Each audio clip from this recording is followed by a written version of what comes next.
justement, je reviendrai peut-être non sans quelques méandres, puisque effectivement chacun, c'est ça qui est d'ailleurs assez beau, parle, comme on disait autrefois, depuis l'endroit où sans doute il se trouve. Donc moi... D'où tu parles? D'où parlerais-je? Moi-même, je me demande par moments, mais ayant des pratiques, on va dire, littéraires et poétiques, un peu, on va dire, malgré moi, mais que j'assume néanmoins, je parlerai de ce point de vue-là. Et ce qui m'a d'ailleurs étonné, et je n'y avais absolument pas pensé, je n'ai absolument pas pensé à parler de ce que nous pouvions faire à Lyon dans le cadre de l'École nationale supérieure des beaux-arts, où pourtant nous avons une intense activité autour de la littérature. Mais voilà. Vous parler de quoi là? Eh bien, je ne sais pas. Mais voilà, ce dont je voulais vous parler, c'est quand même de... Oui, le titre est quand même mystérieux. Généalogue Ernesto. Bon. Voilà, effectivement, et ce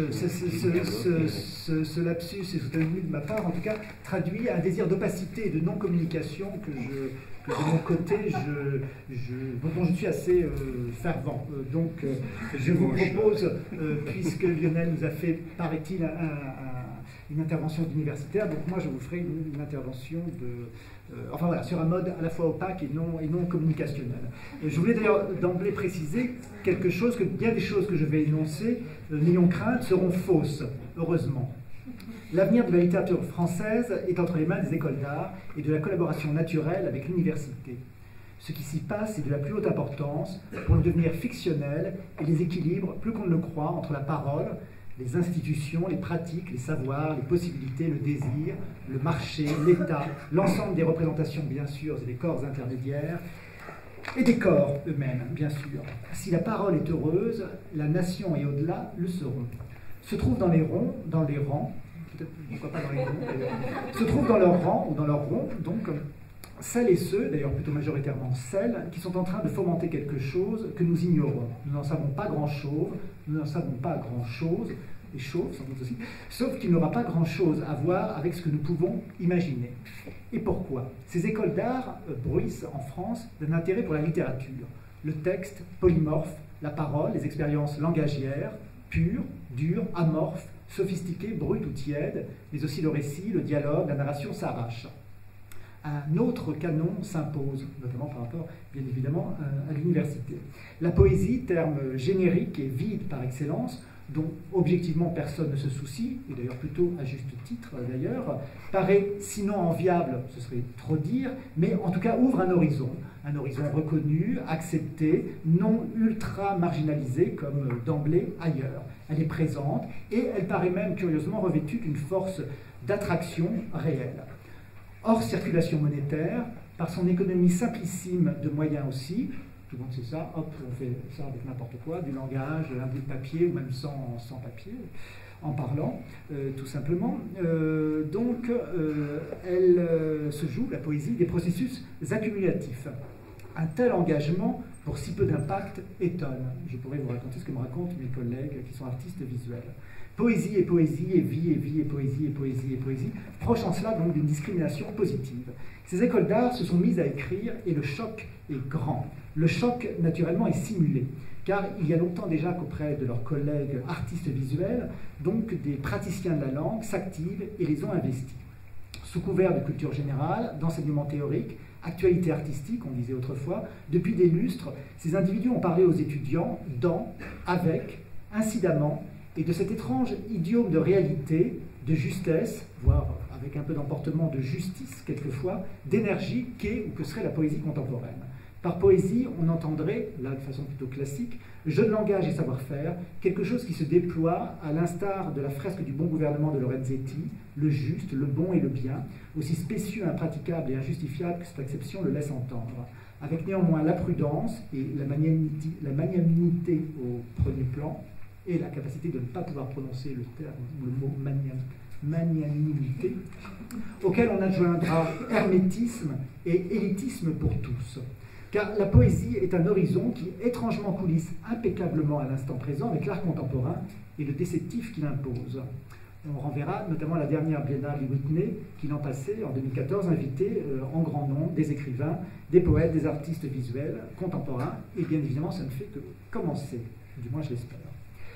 Deux noms antinomiques, pour revenir plutôt en France, dans l'histoire récente des écoles d'art, Et de cette présence, ce seront les noms de Pierre Tillman et de Emmanuel Ocar. Deux pans de pratique antinomique au possible. Je précise peut-être que Pierre Tillman, c'est plutôt, on va dire, la tradition française Fluxus et de la performance, mais aussi de la création plastique visuelle. Et Emmanuel Ocar, c'est aussi cet apport d'une poésie conceptuelle et mentale, héritière de la poésie, comme on disait, blanche des années 70, mais qui s'ouvre vers autre chose. Deux pans de pratique antinomique au possible, des mondes, des sensibilités, j'imagine d'ailleurs que le terme les horripilerait l'un et l'autre, deux voix et voix toujours actives et prospectives, etc., etc. Comme je vous disais tout à l'heure, bien des choses que je dis ne seront pas tout à fait vraies. Le tout donc ne fonctionnant pas très bien, ce qui donc ouvre des espaces, on le sait bien, des espaces, des espacements. Puis la génération vitaliste des années 90 en France, qu'ont incarné la revue Littérature Générale, d'Olivier Cadieux et de Pierre Alféry, ainsi que la revue Java, qui était d'ailleurs un tout petit peu antérieure, il me semble, co-animée par Jean-Michel Espitalier, Vanina Maestri et Jacques Sivan. Donc cette génération vitaliste, pourrait-on dire, a été accueillie par les écoles d'art à bras ouverts, l'université s'intéressant à autre chose. Des invitations, des workshops, des recrutements parfois, des lieux spécifiques donc dessinent une géographie institutionnelle, fructueuse, nous l'avons évoqué, informelle aussi.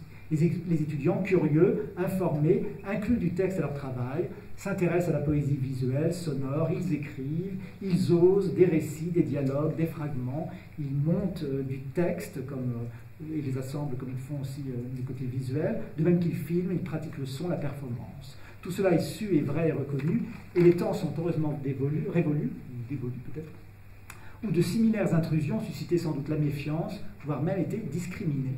Mais ce paysage idyllique, proto-institutionnel ou en voie de l'être, surtout s'avère obsolète. Et qu'est-il advenu, soudain mais aussi très lentement, qui bouleverse à ce point la donne, tant en plan local qu'internationalement en réalité? Par-delà l'époque, la mode, la passion, la morale, on y verra surtout l'aboutissement d'une double conjonction, de ce que j'appellerais un super challenge engageant et discret au long cours, de tectonique des plaques, des pratiques artistiques les plus irrésistibles. Quand je dis ça, ce n'est bien évidemment pas moi non plus tout à fait qui parle.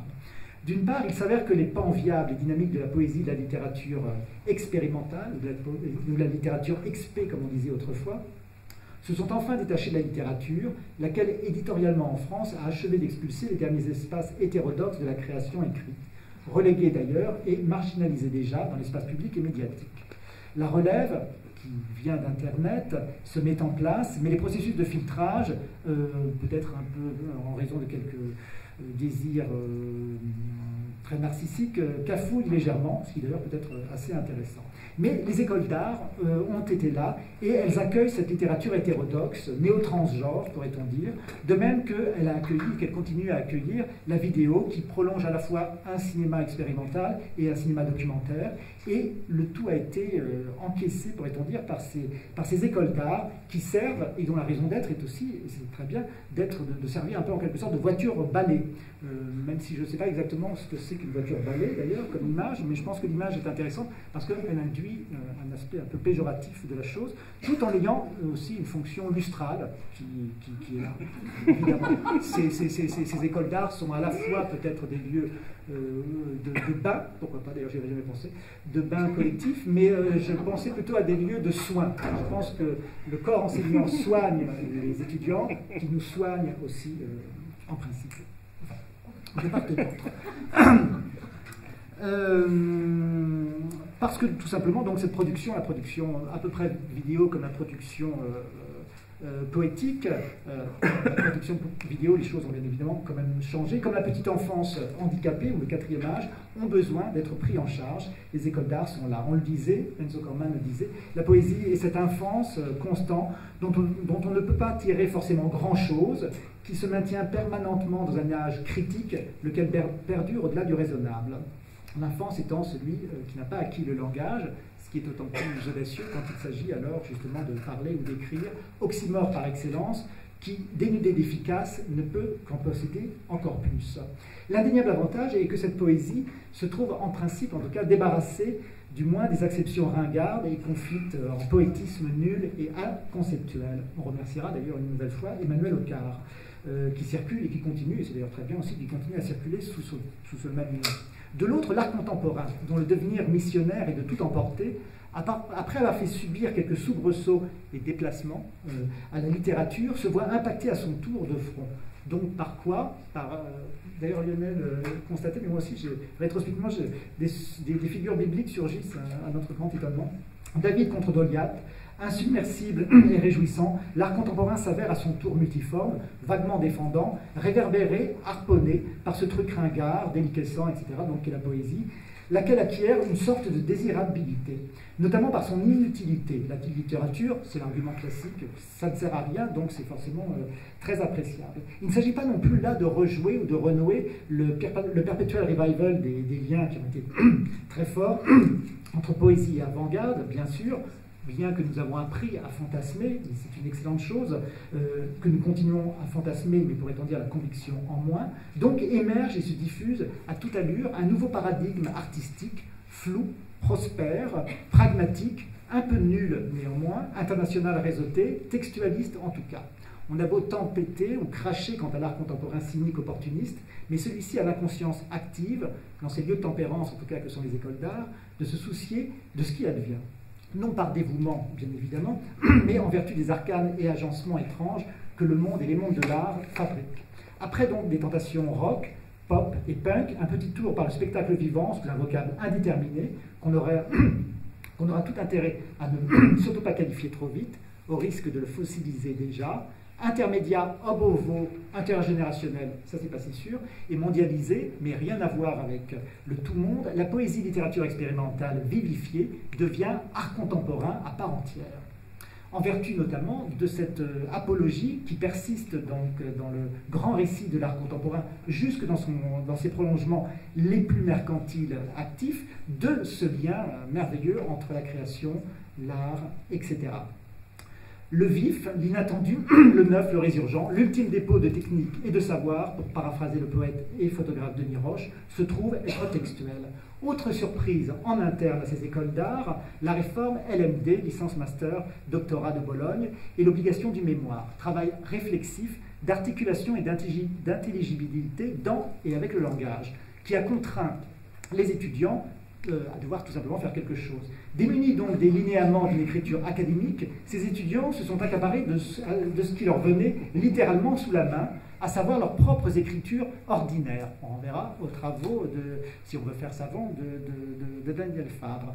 Donc, savoir ordinaire, fait de savoir, c'est le moins qu'on puisse dire d'ailleurs, d'approximation terminologique et de technologie à domestiquer. Ce à quoi précisément travaille la littérature post-avant-gardiste, qui existe en France depuis une cinquantaine d'années, si ce n'est plus ou un peu moins, de très grande qualité, dont on se préoccupe assez peu, là aussi à juste titre. Les étudiants orientés, donc, font razzia et pillent alors sans vergogne les somptueux instruments et raffinements techniques d'une poésie au sens extensif du terme, d'une narration sous condition, avec un instinct très sûr qui les porte naturellement vers le meilleur, le plus actif.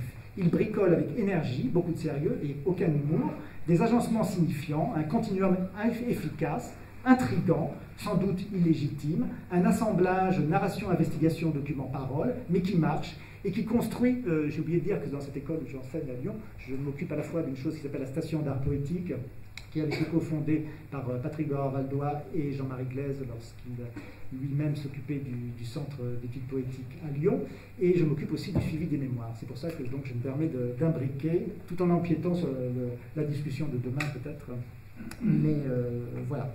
Donc, élément donc de compréhension et de préhension du réel. On en aboutit à cette situation que poésie et littérature infusent directement le mémoire de master en école d'art. Car réflexion égale métadiscours égale création égale autofiction, qu'on le veuille non, ou inversement égale oralité, puisque, on s'en souvient, le mémoire fait l'objet d'une soutenance publique. Le dispositif mémoire, dans ce contexte très particulier et local des écoles d'art, est alors l'enjeu nodal de la création artistique pratique à venir, dans son destin bien évidemment conceptuel, ce que les étudiants ont parfaitement compris. Comme à l'ancienne, mais en plus décontracté, l'objet d'art et de l'art, quel qu'en soit son support, est une poéticité performée, incarnée, on remerciera encore là aussi des tas de gens. Ainsi, la poésie en école d'art, laquelle, précisons-le, n'aboutit pas à tout coup à l'écriture de quoi que ce soit. C'est littéralement l'Éden, ces fleuves et ces langues implémentées à volonté, explorées, laissées dévier, repartant sur des bases, parce qu'on écrit beaucoup finalement aussi, sur des masses émulsifiées et vers des finalités. Il s'agit d'une poésie ou d'une narration sans poésie, en prose naturellement, mais pourquoi pas, puisque je sens poindre ça, on en est aussi en train de recycler les formes les plus classiques héritées de la longue histoire poétique. Nous en sommes arrivés à faire, hélas, une sorte de postmodernité qui ferait l'économie ou l'oubli du moderne. Un univers romanesque dénué d'action, de personnages, de situations. Un espace décolonisé dont il serait imprudent, qu'il serait en tout cas imprudent de juger ou de préjuger à l'aune notamment de l'art d'écrire d'autrefois. Le plus raisonnable serait sans doute d'ailleurs de ne pas trop y penser, de ne rien en dire, de laisser aller advenir cette littérature graphique parlante, mais je reviendrai peut-être un peu, qui ne nécessite pas d'ailleurs, qui nécessite d'autres formes de publicité ou de publicisation, bien évidemment. Alors ça c'est très subjectif. Littérature qui me paraît tout aussi étonnante que ça puisse paraître, et nous sommes quand même ici à Cergy-Pontoise, redevable d'Éric Rohmer, cinéaste, de David Hockney, peintre, mais aussi de Rémi Zaob quand même, de Carlo Ginzburg, historien, de Jeanne Fabre-Saada, ou de Jack Goody, des anthropologues. Mais avec néanmoins quelques noms, nous les avons tous en tête, nous n'avons pas besoin d'y penser. Cela à la fois exactement à voir et s'avère être tout à fait différent de ce que les cercles pratiquants en poésie continuent à fabriquer. Pourtant, en soi, les objets se ressemblent, voire même seraient interchangeables, mais les usages et leur circulation, non. L'incompréhension sans doute ne fait que débuter, ce qui n'a guère d'importance. Ces jeunes gens qui fabriquent quelque chose sont ailleurs. Ils usent de la littérature, d'une littérature usée, bien évidemment. Roubaud parlait en son temps de la vieillesse d'Alexandre, au sens ultra-libéral du terme, laquelle est et sera centrale, mais nulle part. Elle sera, ou elle est sculpturale le plus souvent, nourricière, discutée, designée, théâtralisée, testée, parlée, elle est numérique, elle est déléguée, une littérature qui de plus, c'est ça qui est assez extraordinaire, qui leur rapportera même de l'argent, des plaisirs, des formes de vie, des pratiques, qui sera utilitaire, supportable, c'est-à-dire sur d'autres supports, déprogrammée de son impératif de désintérêt et désintéressant, elle sera amène, elle est amène, heureuse, aimable, aimante, beaucoup d'amour, malgracieuse et clairvoyante aussi, formelle et dissoute, incarnée et vitale. Et pourquoi d'ailleurs y a-t-il quelques personnes à chaque fois qui s'intéressent à ce genre de choses, outre leur intérêt naturel, à propos duquel il s'agit d'être un peu précautionneux. Peut-être parce que ces très jeunes artistes pressentent exactement que la poésie est un laps, un lacis, un temps, des échos qui affolent les paramétrages infernaux de l'art contemporain auquel ils se destinent, ce qui, à contrario, peut leur valoir allongement, prélèvement et prolongement. Car si naturellement on n'est pas sérieux à 17 ans, comme le prescrivait Rimbaud, il est certes qu'eux en ont un peu plus et qu'ils le sont excessivement sérieux, 50 ou 60 ans plus tard, on est toujours là, en principe, en tout cas plus ou moins au travail. Seulement cette littérature, et là je vais un peu abréger, cette littérature n'a que peu à voir sans doute avec ce qui circule sous ce même nom et quasi parfois le même aspect dans des espaces autres, imaginaires, médiatiques et éditoriaux. Cette littérature produite, j'en dis quelques petites choses simplement, n'est jamais seule. On ne doit pas d'ailleurs la considérer en tant que telle. Elle accompagne et s'accompagne. Elle est souvent d'ailleurs de nature collaborative et inclut une réelle division du travail, des tâches précises qui fonctionnent très bien dans ces lieux que sont les écoles d'art. Elle impose alors d'autres modes de circulation, on l'a vu, et surtout elle ne rend jamais seule. Il lui reste de son passage à l'âge grammatical une dimension adverbiale, mais adverbiale de circonstance pour être plus précis, avec des processus de symbolisation à propos desquels il aurait fallu parler, enfin, dont j'aurais pu dire quelque chose, mais je ne sais pas. Elle s'avère, contrairement à ce que j'ai pu entendre dire, dans une logique non pas du tout de singularisation ou de recherche de la singularité. Moi, ce qui me paraît plutôt fort, c'est le désir d'un très fort conformisme, mais bien évidemment dans une forme hybridée qui explose, ou qui fait exploser bien évidemment les formats dont on a hérité. Elle Elle travaille ou elle s'intéresse plutôt aux régularités, elle introduit des variations, que ce soit dans l'ordre de la narration, de la description, dans un souci de connaissance et de reconnaissance d'un genre qui va de pair avec une reconnaissance sociale, avec une cooptation, avec la constitution d'autres réseaux, d'autres lieux. C'est une littérature qui travaille l'intérêt, intéressée à dépasser l'autonomisation des activités artistiques, submergées par leur propre inintérêt. Cette notion d'inintérêt me paraît aussi assez intéressant au sens où elle introduit et elle travaille quelque chose qui serait de l'ordre d'une mise à distance ou d'une défictionnalisation qui nous serait particulièrement nécessaire dans un univers surfictif et surfictionnalisé.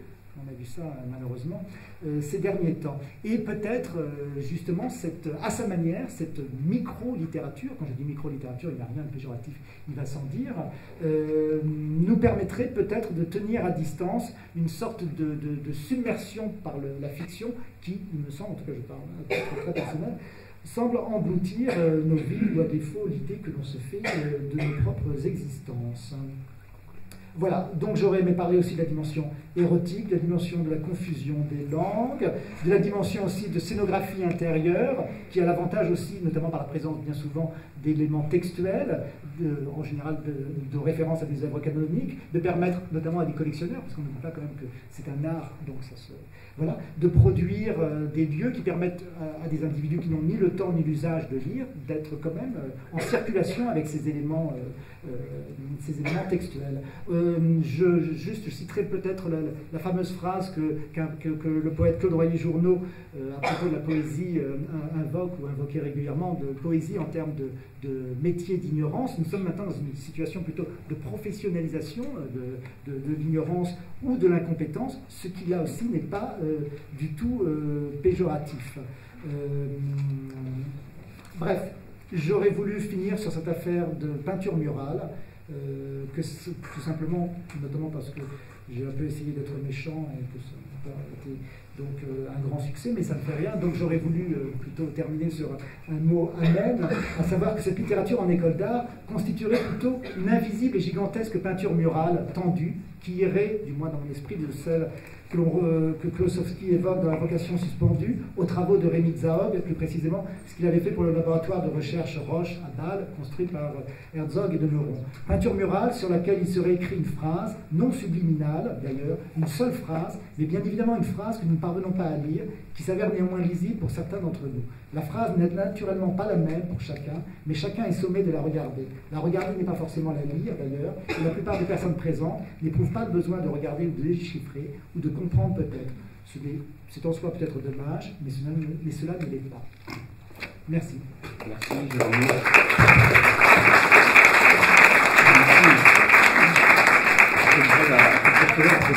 Une belle image finale de la peinture murale qui d'un coup me fait apparaître le lien. Merci. Jongleur. Oui, mais jongleur, c'est éclairant.